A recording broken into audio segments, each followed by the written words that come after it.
Bismillahirrahmanirrahim. Alhamdulillahirrabbilalamin. Wabihi nasta'in ala umuri dunia wa din. Wa sallallahu sallam ala sayyidina Muhammadin khatamin nabiyyin wa alihi wa sahbihi ajma'in.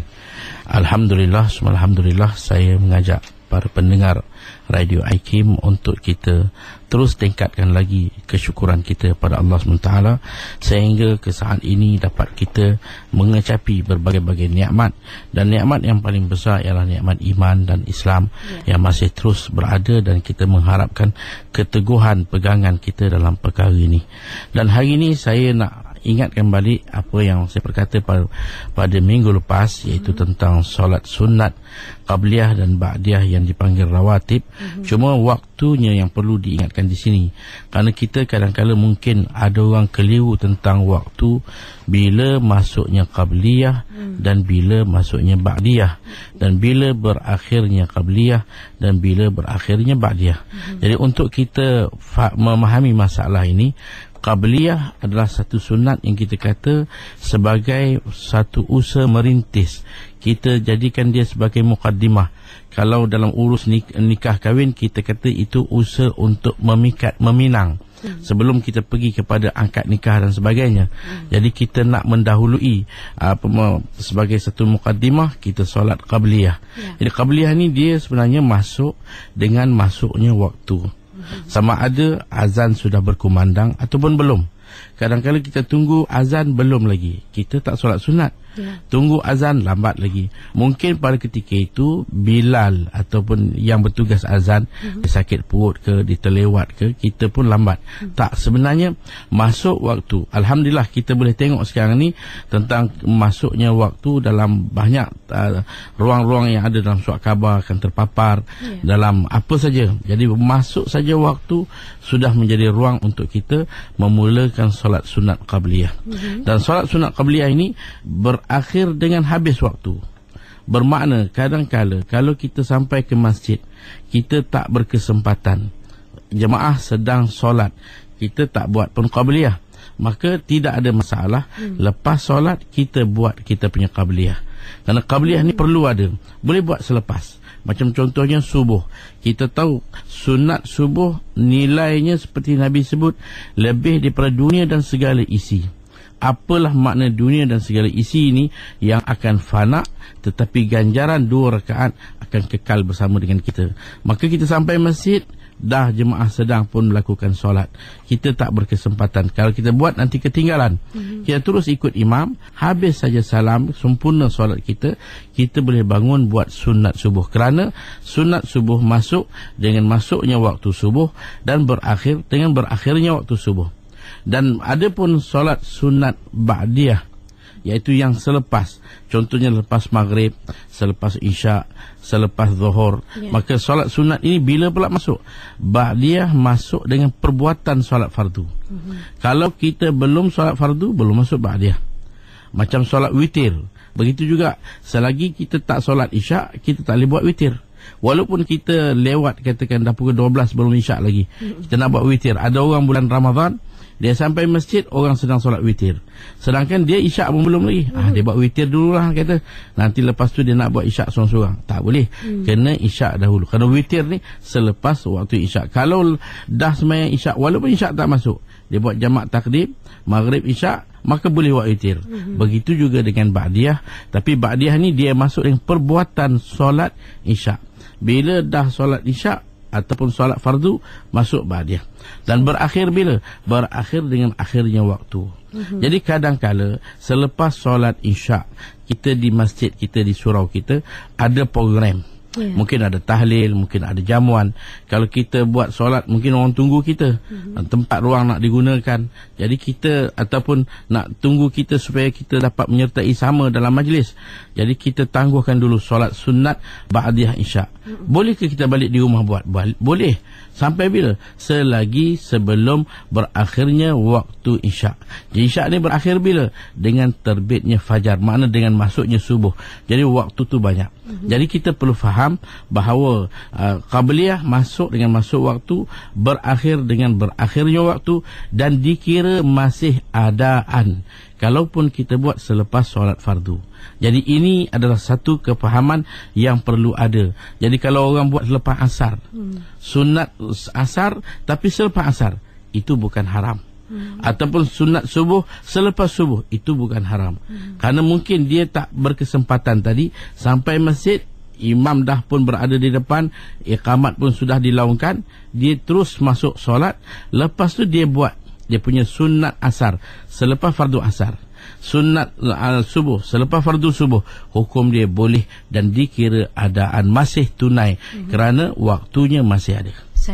Itu dia mukadimah berkenaan solat-solat rawatib yang Ustaz sambung sejak 2 minggu lalu kita bicarakan. InsyaAllah rakan-rakan pendengar ada sebarang persoalan ingin ajukan kepada Ustaz, boleh dilakukan menerusi Facebook IKIM FM ataupun di talian 03-6205-1500. Kita akan kembali selepas ini untuk bertalian kepada anda. Jangan anda terus bersama IKIM FM.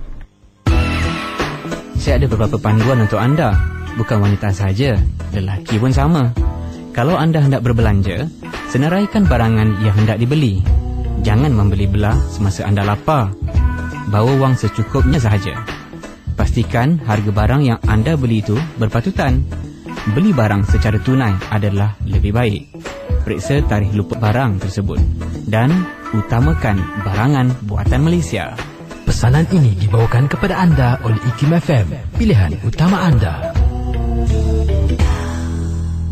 IKIM FM, pilihan utama anda. Dan produksi Tahsinul Ibadah pagi ni turut dibantu rakan setugas Mona. Dan insyaAllah anda boleh hubungi 03-6205-1500 berkongsi sebarang persoalan. Dan satu soalan saya nak tanyakan kepada rakan-rakan kita juga Ustaz, yang bertanyakan tentang solat sunat yang katanya kita tak boleh lakukan semasa naik matahari. Mungkin minta Ustaz jelaskan berkenaan masalah solat sunat di waktu haram.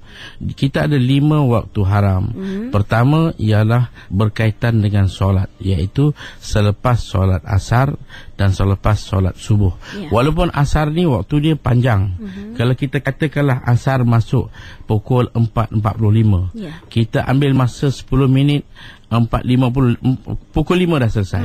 Pukul 5 nak sampai maghrib, kita ada mungkin ada 1 jam lebih, bahkan dekat 2 jam.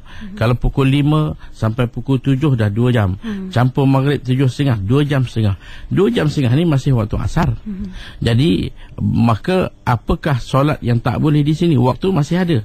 Maka kita kata selepas solat fardu asar, itu adalah waktu haram. Lepas selesai waktu asar. Yang kedua, masa matahari nak terbenam, tertengok di kaki langit nampak kemerahan, matahari nak terbenam, itu waktu haram. Yang ketiga, waktu selepas solat subuh. Habis subuh, macam tu juga subuh tadi, waktunya panjang, tapi selesai solat subuh masih ada waktu, itu waktu haram. Dan yang kelima, waktu tengah hari terpacak, bukan pada hari Jumaat, matahari di waktu istiwa dipanggil, itu waktu haram. Jadi bila kita kata haram, orang menjadi confused, solat apa yang haram? Maka untuk penjelasannya, kita sebenarnya kita tengok kepada solat yang dilakukan. Kita ada 3 kategori solat. Satu yang dipanggil solat sebab datang dahulu. Yang kedua, solat yang sebab datang serentak. Yang ketiga, solat yang sebab datang kemudian. Jadi kalau solat yang sebab datang dahulu, ini tak ada waktu haram. Bila masa pun boleh, macam tahiyatul masjid, sunat wudu, waktu masuk, sunat qadha, solat qadha, ini tak ada waktu haram. Bila-bila saja. Macam kita kata sunat subuh tadi, nak buat selepas subuh tak ada masalah, kerana dia bukanlah solat yang berlaku, melainkan dia adalah solat yang sebab datang dahulu. Macam mana sebab? Kerana kita melakukan solat. Apa sebab dia? Sebab ni telah datang sebelum kita lakukan solat, maka itu dia panggil sebab datang dahulu. Adapun jenis yang kedua ialah solat dan sebab serentak. Contohnya solat gerhana. Gerhana sedang berlaku, kita melakukan solat, maka solat dan sebab serentak. Contohnya kalau gerhana matahari sampai asar masih ada, boleh kita buat walaupun selepas asar. Gerhana bulan sampai lepas subuh masih ada kedudukan gerhana dia, lepas subuh pun masih boleh, kerana dia adalah sebab yang datang serentak. Yang tak bolehnya apa? Solat yang datang kemudian. Sebab datang kemudian. Dah solat baru datang sebab. Maka itu adalah solat yang tidak boleh kita lakukan di waktu haram. Sebagai contoh, solat yang datang kemudian ni ialah solat sunat ihram. Kita kalau nak pergi umrah, nak buat haji, kita akan bersihkan badan, kita akan mandi, kita pakai wangi-wangian, kita akan solat 2 rakaat. Lepas solat baru kita niat umrah. Jadi niat tu adalah sebab kita solat, tapi selepas. Ini dipanggil solat yang sebab datang kemudian. Atau sunat safar. Kita nak pergi ke satu tempat, maka disunatkan kita solat, tapi sebab dia selepas solat, maka itu dipanggil solat yang sebab datang kemudian. Atau sunat mutlak yang tidak ada sebab, yang tidak ada waktu, maka inilah sebenarnya jenis-jenis solat yang diharamkan di waktu yang 5 ini. Adapun yang 2 tadi itu tidak haram, selagi kita tak sengaja. Kalau kita memang ada orang dia sengaja tunggu waktu, itu jadi makruh. Ada pun masalah macam hari ini berlaku kes solat jenazah. Solat jenazah dah sampai waktu asar. Orang jadi keliru. Kita nak solat jenazah dulu dan solat asar, atau kita solat asar kemudian lepas asar kita solat jenazah. Nanti orang kata, haram pula solat jenazah. Macam mana? Jadi masalah dia ialah, kalau kita faham solat jenazah ni dia menuntut kepada jumlah yang ramai. Kerana selagi ramai orang, lagi berkatlah. Sebab itu solat jenazah sekurang-kurang jangan kurang lagi lah. 40 orang mesti ada. Itu paling kurang. Kalau boleh jadi 100, kalau lebih 1000 itu lagi baik. Jadi nak tunggu waktu mana orang ramai, sebelum asar atau selepas asar? Tentu jawapan dia lepas asar. Lepas asar tengok ramai orang. Tadi masa air qamat 1 saf pun tak penuh, tapi dah selesai salam 1-2 saf pun masih ada lagi orang. Jadi kita kata buat selepas asar. Maka apakah kita sengaja? Tak. Walaupun nampak macam sengaja, tapi kerana nakkan adat yang ramai, maka kita buat selepas asar. Hukum dia boleh solat jenazah walaupun selepas asar. Terima kasih atas penjelasan Ustaz. Mungkin kita ambil pemanggil kita yang pertama untuk pagi ni. Assalamualaikum. Waalaikumsalam. Saya nak bertanya 2 soalan. Mungkin Syarifah daripada Taman Tun Dr. Ismail. Baik. Kalau kita baca Al-Maq Surat, adakah dikira itu doa? Soalan saya yang kedua, bolehkah saya semayang witir 1 rakaat sebelum selepas isyak, lepas tu saya tidur, dan lepas tu saya witir buat lagi, tambah lagi 2 selepas saya tidur. Terima kasih. Assalamualaikum. Waalaikumsalam warahmatullahi wabarakatuh. Ustaz, mengenai dengan maksurat, kalau kita baca, maka sebenarnya maksurat ni memanglah disusun daripada hadis-hadis apa yang telah dikaji oleh ulama-ulama. Ianya adalah petikan ayat-ayat Al-Quran yang berbentuk doa. Jadi kalau kita baca dengan niat doa, sebagai ianya membentengkan diri kita daripada gangguan-gangguan. Kadang-kala berbagai-bagai datang. Ada orang nak sihirkan kita, ada orang hantar berbagai-bagai makhluk halus, maka kita amalkan maksurat. Maka itu satu amalan yang bagus, dan niatkan sebagai doa, itu adalah bertepatan, boleh, hukum dia boleh. Adapun masalah solat witir tadi, kalau kita lepas isyak kita buat 1, kemudian nanti bangun malam kita nak buat 2, hukum dia boleh. Kerana witir ni dia adalah sekurang-kurang 1, sepanjang-panjang 11. Bila kita dah buat 1, maka kita nak sambung cukupkan 11. Mana kita buat 10 lagi, 2, 10 boleh. Ataupun kita nak buat 7 saja, nak buat 3 saja. Macam soalan di sini buat 3. Dia buat 1, lepas tu nanti bangun dia buat lagi 2. Jadikan jumlah campuran semua sekali ialah 3. Hukum dia boleh, tak ada masalah. InsyaAllah. Dan kita ambil pemanggil seterusnya. Assalamualaikum. Assalamualaikum. Saya nak tanya, solat apa yang boleh dikerjakan selepas solat subuh dan asar? Baik. Itu dia Cik Nizan dari Port Dickson. Solat yang boleh dikerjakan selepas solat subuh dan selepas solat asar ialah segala jenis solat yang sebabnya datang dahulu sebelum kita melakukan solat. Contohnya tahiyatul masjid. Kita kebetulan ada temu janji dengan kawan. Nak jumpa bila? Kita kata besok awak lepas subuh kita jumpa. Kebetulan kita pergi masjid dia lambat. Waktu subuh kita dah sembahyang subuh dah. Kita pergi ke masjid, subuh dah selesai. Waktu masih ada, kita nak buat tahiyatul masjid. Hukum dia boleh. Kerana perbuatan masuk ke masjid tu sebab. Perbuatan ini telah berlaku sebelum kita solat, maka segala jenis solat yang sebab datang dahulu itu tidak masalah. Boleh kita buat. Ataupun sebab yang serentak yang saya sebut tadi, iaitu solat gerhana, boleh, tidak masalah. Yang mana tak bolehnya, solat sunat istikharah, solat sunat ihram, solat sunat safar, maka ataupun solat sunat mutlak, ini tak boleh kita lakukan selepas daripada solat fardu asar ataupun fardu subuh. InsyaAllah. Saya kadar ni ada lagi. Tapi boleh tak saya hak kadar pun saya buat, hak sunat pun saya buat. Dua tu saya buat, boleh tak? Boleh. Saya kadar banyak lagi. Tapi saya nak buat sunat juga, boleh tak? Okey, Cik Ishak kita.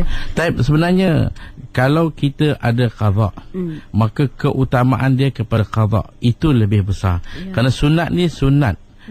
Dia tak besar. Qada tu yang Allah akan tanya kita. Dia tak tanya kita, engkau kenapa tak buat sunat? Tapi dia akan tanya kita, kenapa kita tak buat fardu. Di antara soal, awwalu ma yuhasabu bihil abdu yaumal qiyamah salatuhu. Perkara pertama akan ditanya manusia ni adalah solat. Jadi kalau kita ada hutang, bayarlah hutang. Jangan kita nak bersedekah pula. Kita kata saya nak bersedekah. Hutang kita, hutang itu wajib bayar hutang dulu.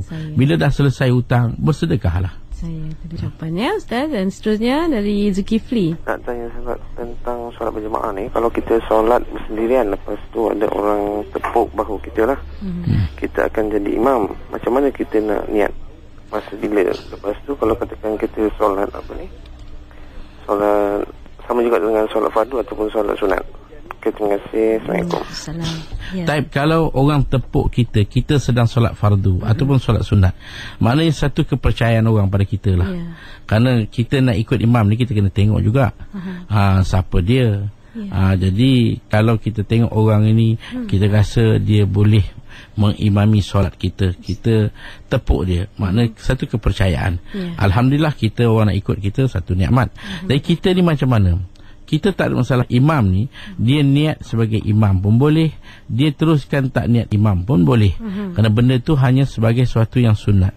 Kalau dia rasa nak bantu jemaah di belakang, dia niatlah sebagai imam, maka dapatlah fadilat berjemaah.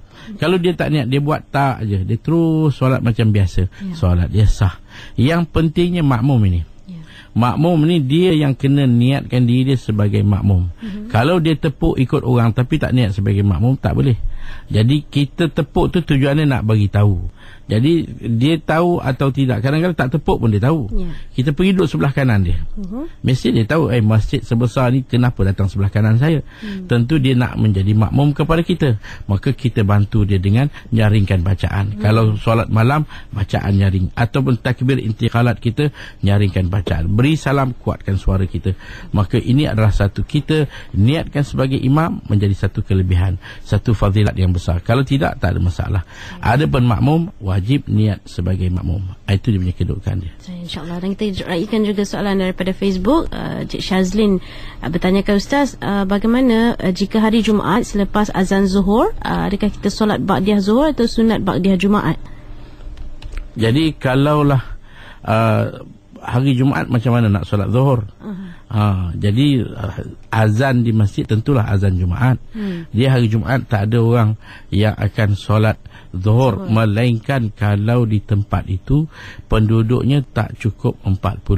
Katakan kawasan baru buka, penduduk dia tak ramai, 10 rumah je, kebetulan satu rumah satu orang. Jadi datang 10 orang nak buat Jumaat, macam mana? Tak boleh buat Jumaat. Jadi mereka buat Zuhur, azan Zuhur. Jadi kita perempuan di rumah dengarnya azan Zuhur, kita buat sunat Zuhur. Sunat Zuhur lah, ba'diyah Zuhur, ba'diyah Zuhur. Cuma kalaulah di masjid yang ada hari ini, maka bagi orang perempuan di rumah, tentulah dia buat sunat Zuhur, ba'diyah Zuhur. Kalau orang lelaki di masjid, dia buat sunat Jumaat dan ba'diyah Jumaat. Itu dia punya kedudukan. Baik, kita ambil lagi pemanggil itu seterusnya. Assalamualaikum, Ustaz.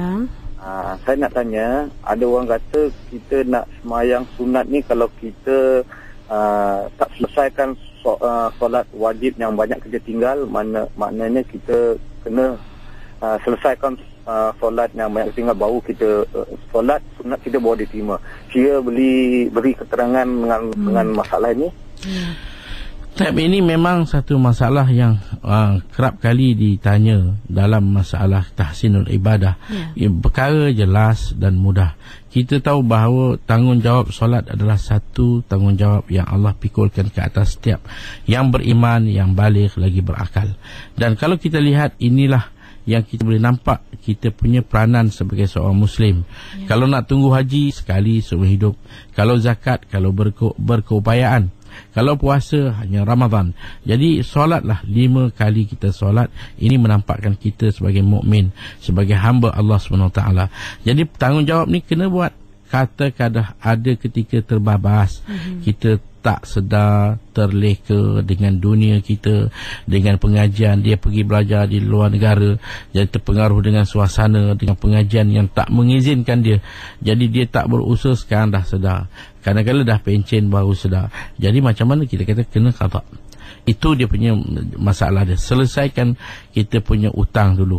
Qada ini dia utamakan. Jangan buat sunat, jadi makruh. Kalau kita buat solat sunat, makruh. Ada setengah ulama kata haram. Tapi hukum muktamadnya ialah makruh. Sah tapi makruh.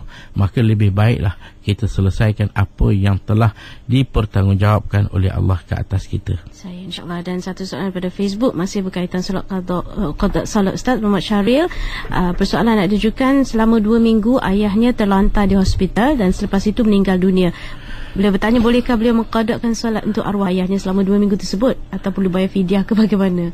Pertama sekali kita tengok dalam 2 minggu itu apakah keadaan ayah. Kadang-kala dia koma, langsung tak sedar diri. Maka bila tak sedar diri, hilang ingatan, maka kewajipan solat dah tak ada.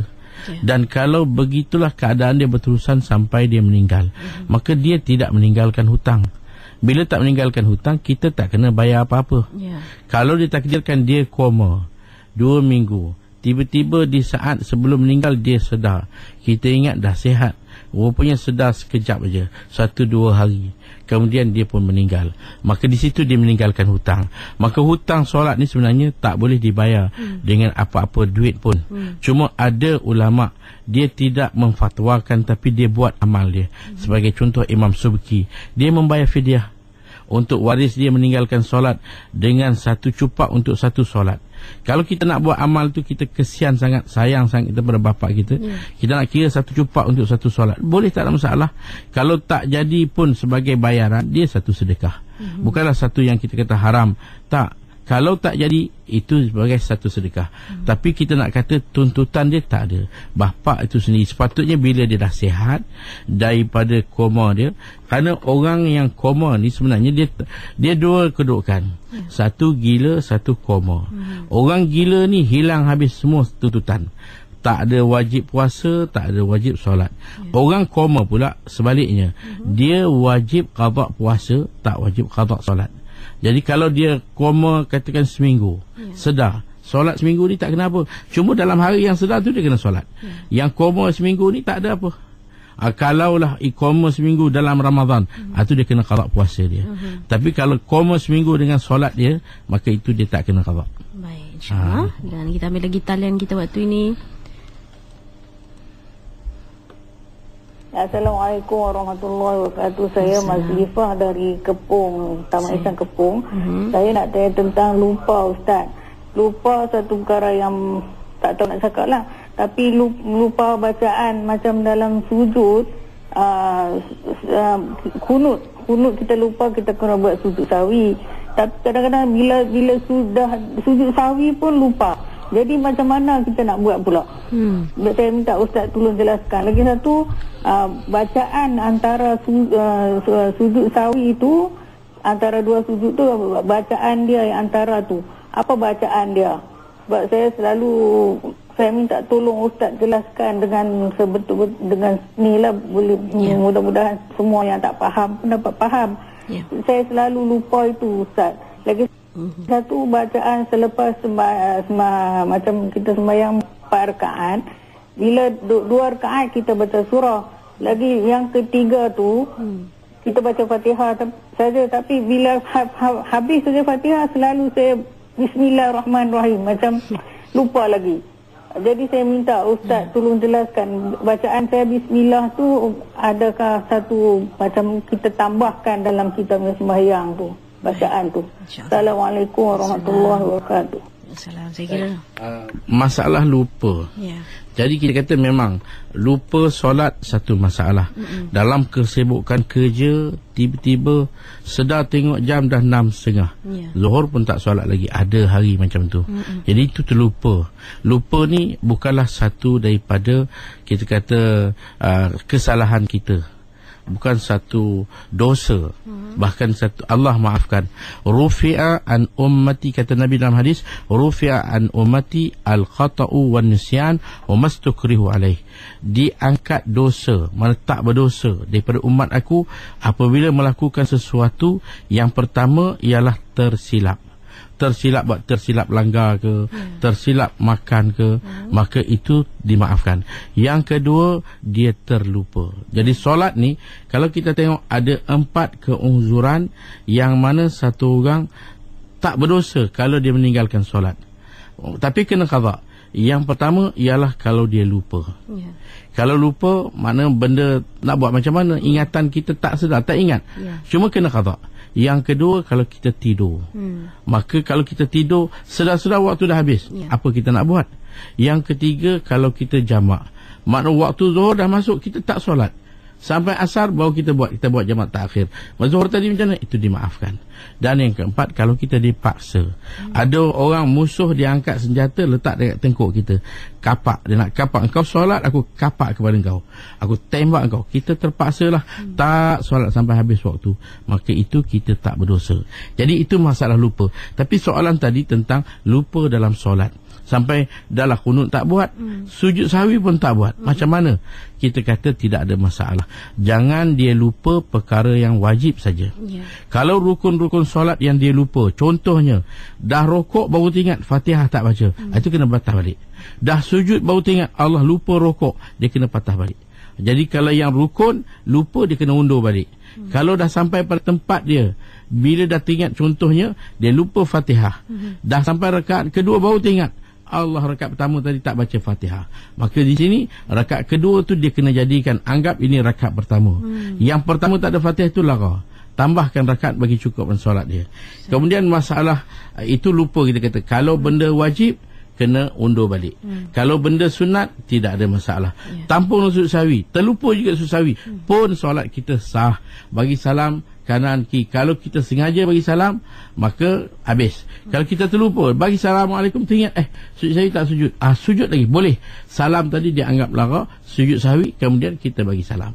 Adapun bacaan antara dua sujud ni, sujud sahwi nak baca apa? Kita bacalah seperti mana kita baca dalam duduk antara dua sujud. Rabbighfirli warhamni wajburni warfa'ni. Itu bacaan biasa. Boleh baca, tak ada masalah. Tak baca pun tak apa, baca pun boleh. Kemudian soalan yang ketiga mengenai dengan tersasul. Bila rakaat pertama baca Fatihah, baca surah. Rakaat kedua baca Fatihah, baca surah. Rakaat ketiga terbaca Fatihah. Jadi surah tak bacalah, terbaca. Hukum dia macam mana? Hukum dia tidak ada masalah. Tidak ada apa yang menggugatkan. Maknanya tidak batal. Tidak dikatakan dah tambah rukun. Tidak. Itu bukan satu penambahan.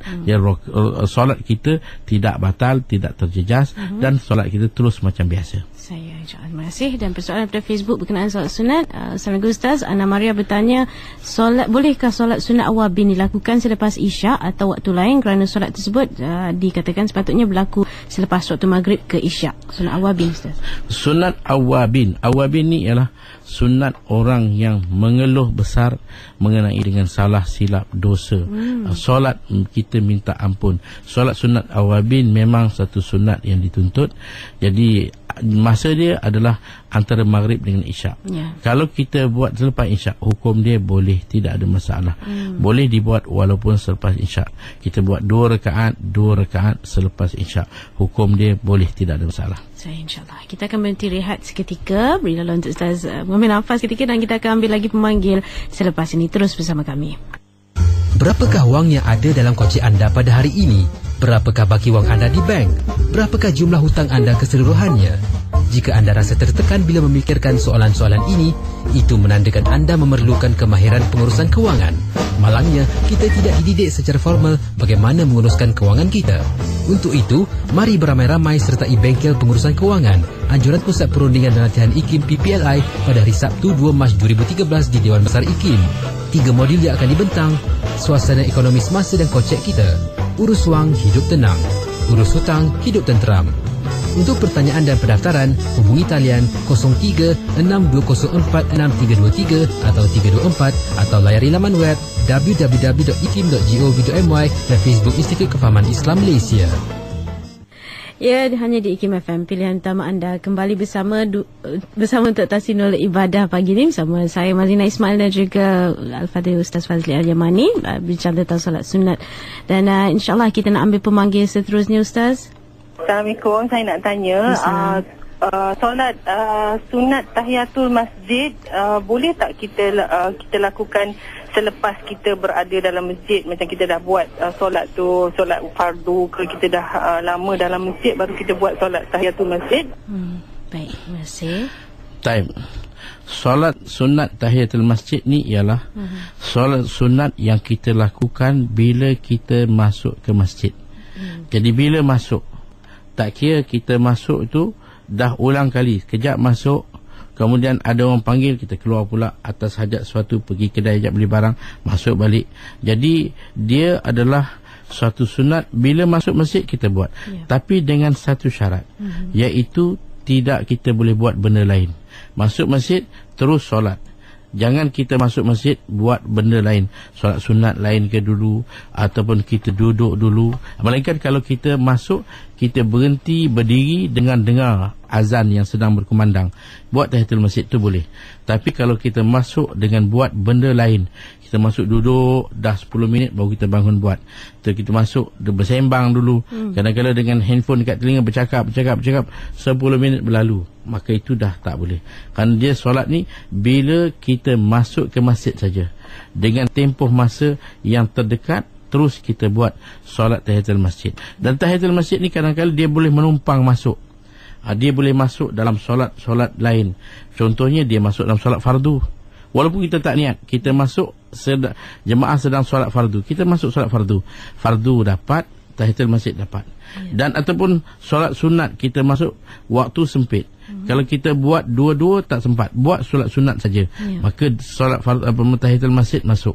Yang tak boleh masuknya, solat tahiyatul masjid tak boleh masuk dalam solat jenazah, tak boleh masuk dalam solat syukur, sujud syukur atau sujud tilawah tu tak boleh masuk. Tapi kalau lain pada tu, dia boleh masuk dalam fardu ataupun sunat. Jadi syarat dia tadi, kita kata janganlah menjarakkan waktu solat dengan kita masuk terus solat. Itulah tahiyatul masjid. Terima kasih, Ustaz. Dan seterusnya. Assalamualaikum, saya Puan Siti dari Teluk Hitam Perak. Ada persoalan ni, nak tanya mengenai dengan ibu yang baru bersalin dan difahamkan baru dosa kita akan dihapuskan lah. Jadi dan kita akan jadi seperti macam tak ada dosa lah.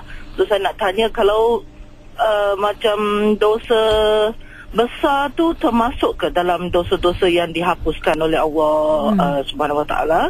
Itu soalan pertama. Dan soalan kedua ialah mengenai dengan solat musafir. Boleh kalau kita dah sampai ke tempat destinasi tu, melebihi mana musafir dah sampai tempat destinasi tu, bolehkah kita niat lagi jamakkan kita punya solat selama 2 atau 3 hari? Terima kasih. Assalamualaikum. Memang kita ada mafhum hadis, tapi saya tak dapat hadirkan di sini kelebihan ataupun kafarah yang diberi oleh Allah kepada ibu yang melahirkan anak. Kita tahu bahawa apa saja yang kita berlaku, contohnya kita jalan tersepak, Astaghfirullahaladzim, itu juga satu keampunan.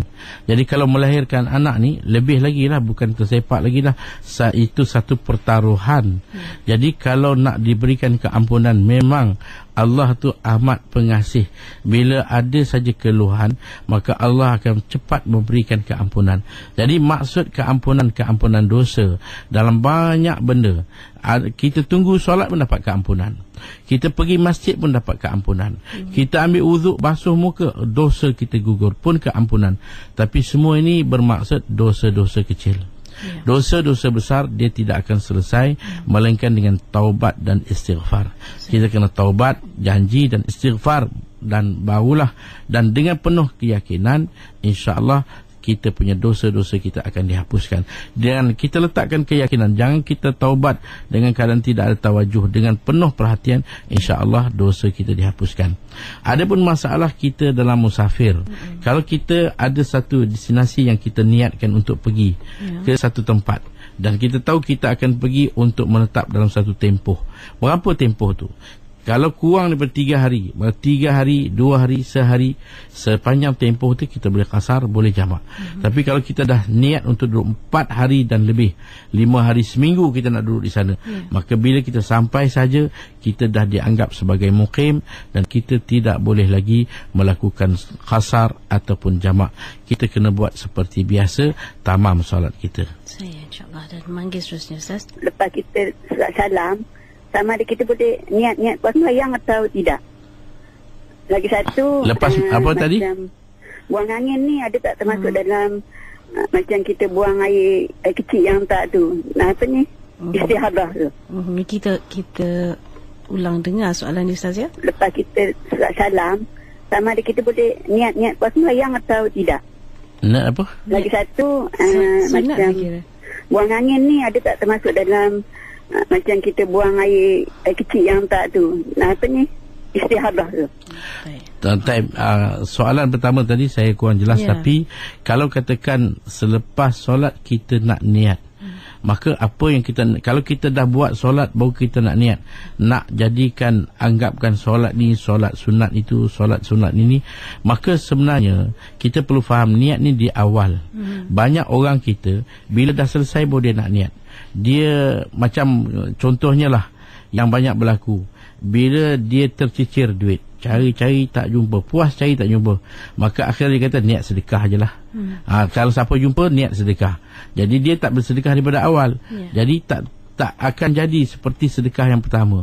Macam begitu juga kadang-kadang kita bagi orang pinjam duit, kita pinjamkan duit sekian banyak, dia tak mampu nak bayar. Kita kata okeylah, itu saya niatkan sebagai zakat saya lah. Jadi bagi dengan niat sedekah, apa, mau hutang, tiba-tiba nak niatkan sebagai zakat, itu tak boleh. Macam dia dah selesai solat, nak niat anggap solat ini sebagai solat sunat sekian, itu tak jadi. Dia awal. Ada juga satu orang dia kata dia dah selesai mandi semua siap, baru dia teringat dia ada hadas besar. Maka dia kata mandi tadi tu saya niatkan sebagai hadas besar. Tak boleh, kerana benda tu dah lepas. Niat ni di awal amalan. Kemudian soalan kedua mengenai dengan angin tadi, dia kata kalau ada orang yang ada masalah sil baul, iaitu kencing yang tak tus, atau perempuan yang datang istihadah yang tak menentu, adakah angin ni juga boleh? Boleh. Kalau satu orang memang ada satu penyakit, kejap-kejap keluar angin, kejap-kejap keluar angin, ada saja. Jadi tak, kalau nak ambil uduk ni, mungkin dah selesai basuh muka, basuh tangan, bersapu kepala, belum selesai kaki, dah angin keluar. Buat lagi angin keluar, maka masalah. Sampai bila nak sembahyang? Kalau kita kira duduk tempat wuduk aja tak dapat nak solat ni, jadi kita kata itu juga boleh jadi masalah. Maka masalah dipanggil sebagai masalah yang dimaafkan. Maknanya apa yang perlu orang yang sentiasa penyakit macam ni, kita kata dua perkara. Pertama, pastikan waktu dah masuk.